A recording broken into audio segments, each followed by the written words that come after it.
On to this now. Opposition parties are still pushing for a secret ballot on Tuesday when MPs will converge at Cape Town City Hall to debate the Section 89 independent panel report. UDM leader Bantu Holomisa says Parliament Speaker is applying her mind to the latest request for a shrouded poll.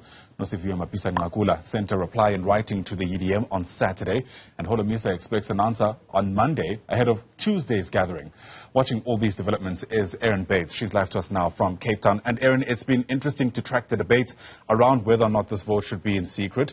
On the one hand, those calling for a secret secret vote, say it'll allow specifically ANC MPs to vote with their conscience, so to speak. But on the other side of the spectrum, there are those calling for an open roll call so that South Africans will be privy to how MPs vote on this contentious issue. Quite right, and the UDM is following suit after the ATM, which lodged the original complaint which led to the Section 89 independent panel investigation, you could say, into the whole Phala Phala debacle.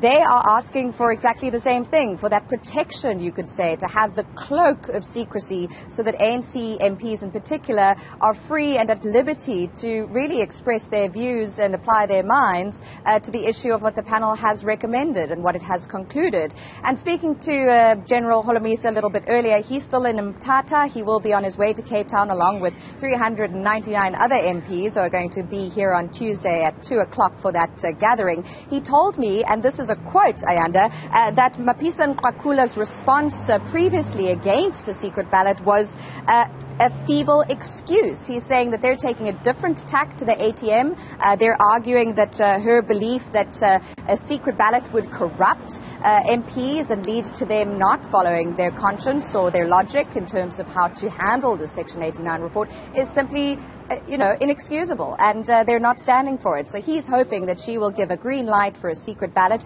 come Monday ahead of Tuesday. He's also said that the president going to court is not, quote, democracy. Holomisa says that's democracy. He's arguing, and the UDM has in fact put this in a letter as well, a lawyer's letter in fact, that the president is in their view taking side routes really when the parliamentary process is underway. Holomisa also told me that he thinks that Ramaphosa is jumping the gun when a committee which would follow if MPs back the panel report move and a Section 89 process moving forward would allow for the likes of Ramaphosa, former State Security Agency head Arthur Fraser, and the head of SARS, the head of the Reserve Bank, all to be subpoenaed to come and give evidence before the inquiry. So that's the view of the UDM, and it does certainly resonate with other opposition parties who are pushing for that secret ballot. Yeah, without a doubt. Of course, what's also at stake here, Erin, is Parliament in the past has come under fire for gagging, or rather falling short of fulfilling its role of having oversight over the executive. And this is just yet another opportunity to gauge whether or not these scathing findings, for instance, by the State Capture Commission of Inquiry have landed and will essentially have a bearing on how MPs move forward when it comes to carrying out their role. Certainly, and there does seem to be quite a strong appetite for the separation of powers here from opposition benches that MPs did discuss during that scheduling committee meeting last Tuesday evening, I believe it was, if not Monday, that this process must move forward. It must proceed. And that's really interesting in terms of the position of opposition parties, almost completely agreed and unanimous on that score. And it may well be informed by some of the findings of now Chief Justice Raymond Zondo, who in the section of that voluminous Zondo report spoke with some scrutiny and rigor about the lack of oversight and the neglect of the National Assembly of MPs in fulfilling their constitutional mandate.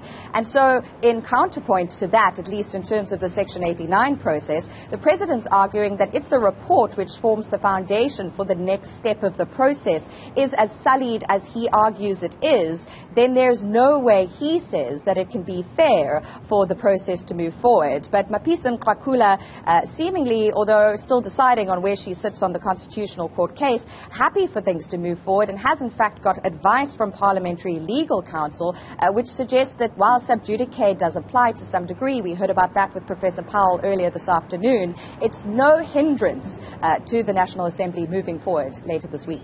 Erin Bates, plenty moving parts. Thanks for helping us connect the dots, as it were. Erin, live to us there from just outside the Cape Town City Hall.